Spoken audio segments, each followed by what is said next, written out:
Hello, and welcome to Ace Adventure Resort. In this video series on river orientation and safety, we'll cover everything you need to know to make your river trip safe and fun.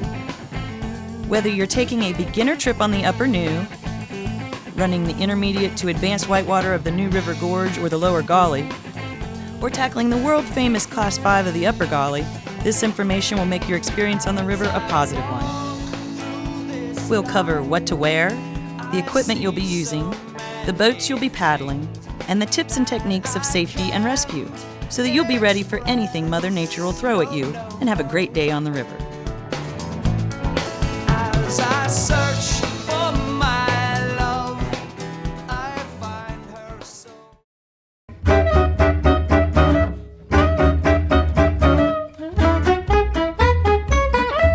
You've signed up for a whitewater river trip, and your first question is probably, what should I wear?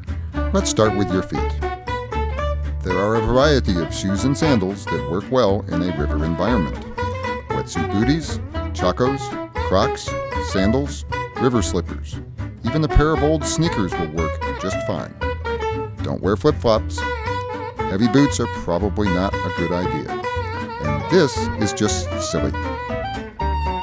Now that your feet are dressed, let's work on the rest of you. If you are rafting on a warm summer day, swimsuits, shorts, and t-shirts are probably all you will need. And don't forget your sunscreen.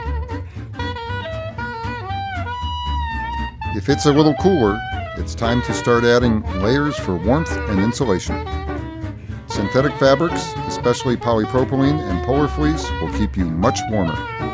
But whatever you do, don't wear cotton. When cotton gets wet, it wicks the heat away from your body, leaving you colder than if you were wearing nothing at all. If it's raining or windy, a nylon shell over the base layers works great for keeping your core temperature warm. And if you're rafting in colder weather, it's time to really prepare. A base layer of fleece, a Farmer John wetsuit, wetsuit booties, a wetsuit jacket, gloves, and a hat to keep the heat in your head. Of course, if the sun comes out later in the day, you always have the option of shedding a layer. There, isn't that better? Now that you're dressed for the river, let's get you some equipment.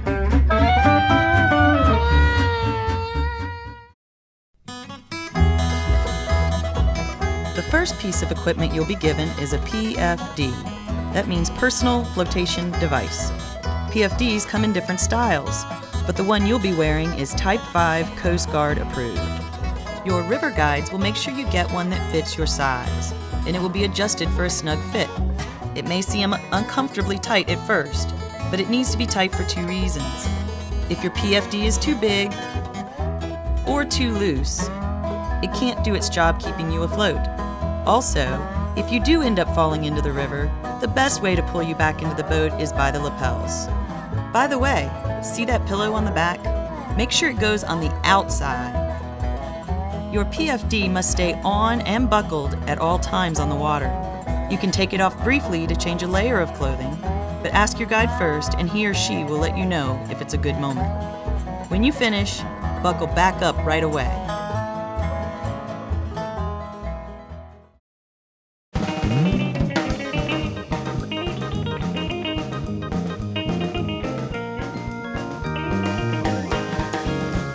You'll also be required to bring a helmet on the river with you. Like the PFDs, the helmets work best when they're worn correctly. Each helmet has an adjustable inner band. Make sure your helmet fits your head.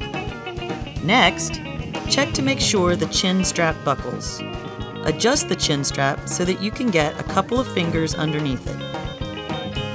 Finally, make sure you put your helmet on forwards. On some of the helmets, the difference is subtle, but the way to tell, the adjustment inside the helmet goes to the back of your head. This is the difference between wearing your helmet correctly or incorrectly.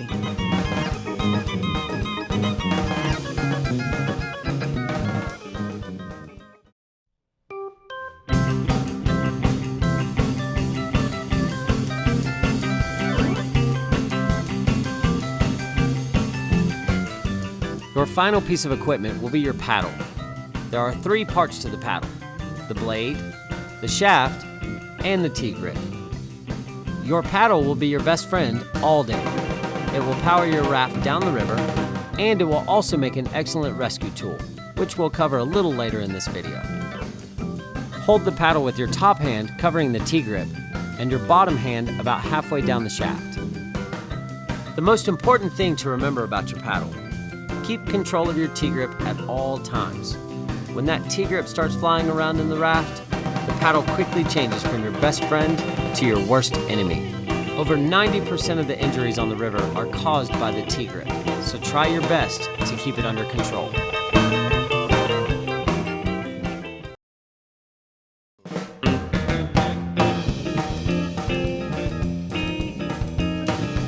Now that you're outfitted, let's take a look at the boats you'll be paddling.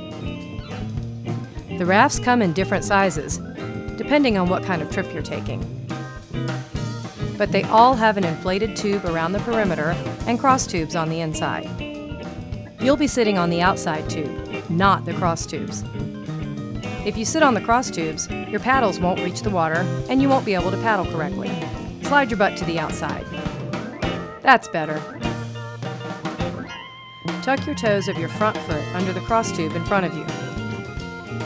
Just your toes, not the whole foot. It's okay to be nervous, but you can injure your knee or break your leg if you jam your foot under there so it's stuck. Sometimes swimming is better. Your back foot will go flat on the floor with your heel touching the tube behind you. This position will give you the most stable base for effective paddling.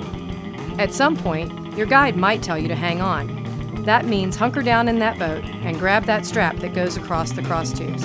Remember to keep control of your T-grip. This is probably not a good moment to let go of it. Whatever you do, don't try to grab that D-ring. If you put your finger through the D-ring and the raft takes a hit, you could injure or break your finger. Sometimes falling out is better than hanging on. Now that we're all in the raft, we need to learn to paddle correctly.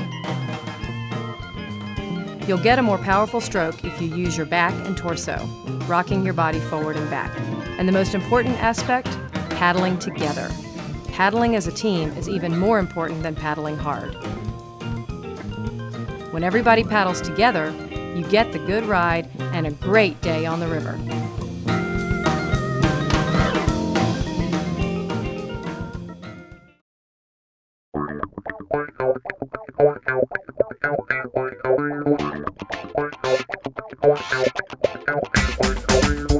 From time to time on any whitewater rafting trip, nature may throw a curveball, and somebody could end up involuntarily out of the boat, swimming in the river.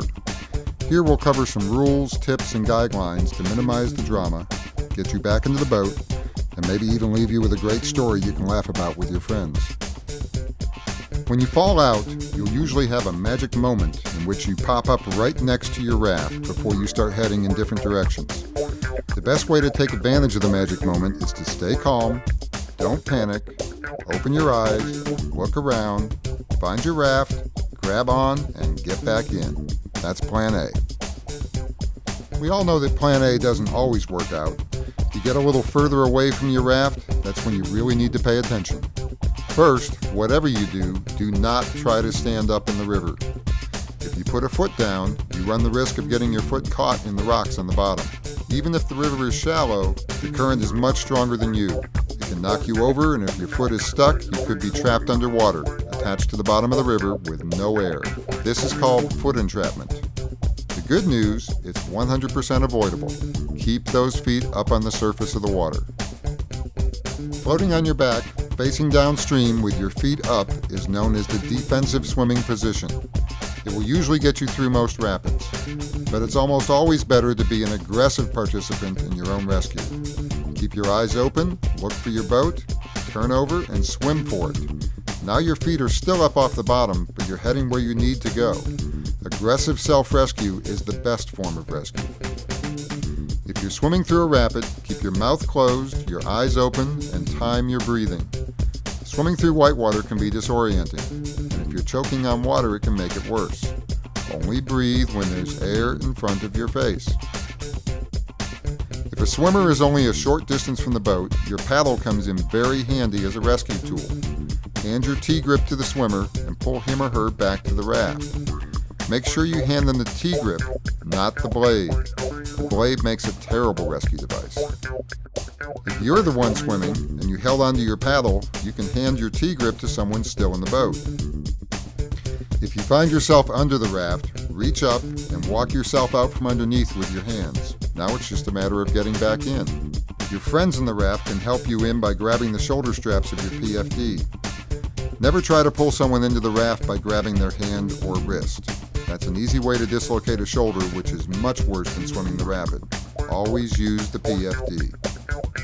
If you can't make it back to your raft, any other raft nearby will work just as well. Swim to it. Make eye contact with your guide. Your guide may be giving you signals where to swim. If you're headed for a rock or obstacle, he or she will point you away from it. Your guide will always point in the positive direction. If you see your guide pointing, swim that way. If your guide sees you getting a little too far away or about to swim into something unpleasant, he or she may throw you a rope. Make sure you grab the rope itself and not the bag. Once you have the rope, do not wrap it around you in any way. Being tangled in the rope and current is a bad mix. Just hold on to it, let your guide pull you back to the raft. One more thing, if you roll over onto your back, you'll get pulled in without getting a face full of water. Swimming is often part of the sport. Get back in, keep paddling, and we'll continue downstream.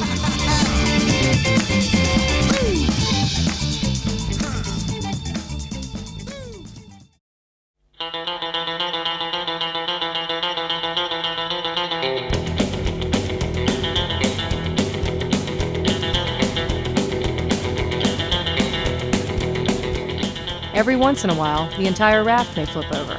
Now everyone's swimming. Try to stay near the raft. Grab onto it if you can. Listen for instructions from your guide.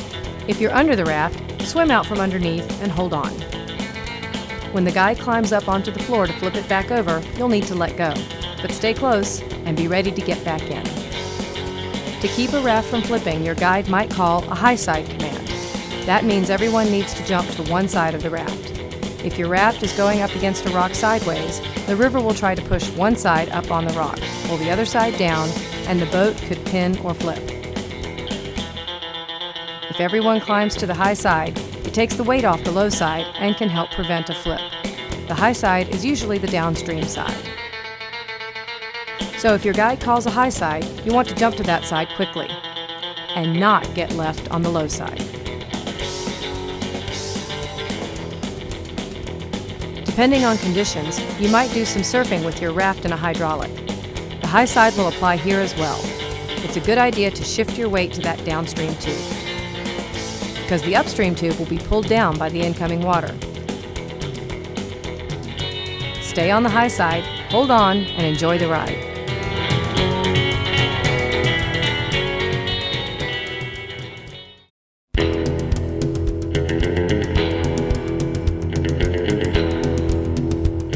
To have a safe and fun day on the river, you'll need to be aware of a few more hazards you could encounter. Undercut rocks. Some rocks in the river have water flowing underneath them. Your raft guide knows where most of them are and will do everything in his or her power not to go anywhere near them. If you are out of the boat, you want to avoid these by aggressively swimming away from all rocks. Strainers. As the name implies, a strainer is any combination of features in the river that allow water to pass through, but not objects. A strainer could be a pile of rocks, a tree, or any combination of the two. Strainers present another good reason for aggressive swimming and self-rescue. At some point in your river trip, we may pull over to jump off a rock. Keep all the buckles on your PFD buckled and always land feet first. Leave your helmet off for your jump, along with your rings and sunglasses, and absolutely no diving. On a warm day, it's often fun to have water battles with the other rafts. Try to keep your paddles under control. A flying paddle can cause serious injury. It is tempting to try to throw somebody out of the raft, but it is not encouraged. You don't know how deep the river is at any given point, and you could hurt someone. Finally, when you're out of your boat walking around on shore, watch where you put your feet. West Virginia is home to various species of hornets, snakes, and poison ivy, not to mention loose and slippery rocks, so walk carefully. Being aware of these hazards is the best way to stay safe and have a fun day on the river.